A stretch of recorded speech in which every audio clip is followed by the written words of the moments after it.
ఇప్పుడు యేసు ప్రభు 12 మంది శిష్యులకు ఆజ్ఞాపించింది ఏంటో తెలుసా?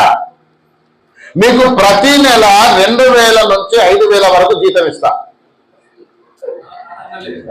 మీకు రానుపోను ట్రావెలింగ్ ఇస్తా, మీకు ఉదయం టిఫిన్ పెట్టిస్తా, మధ్యాహ్నం లంచ్ పెట్టిస్తా, మీకు షుగర్ బీపీ ఉంది కాబట్టి మీకు టాబ్లెట్లు కూడా ఇప్పిస్తా.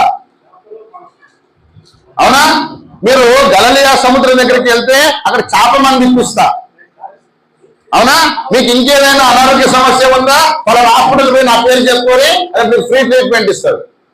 మీ పిల్లలకు ఫ్రీ ఎడ్యుకేషన్. అవునా?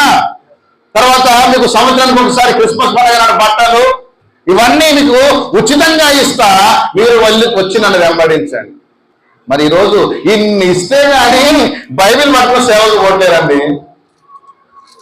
ఈ తరము వారే ఇలా ఉంటే మన తర్వాత తరం వారు ఏం చేస్తారు? ఇంకా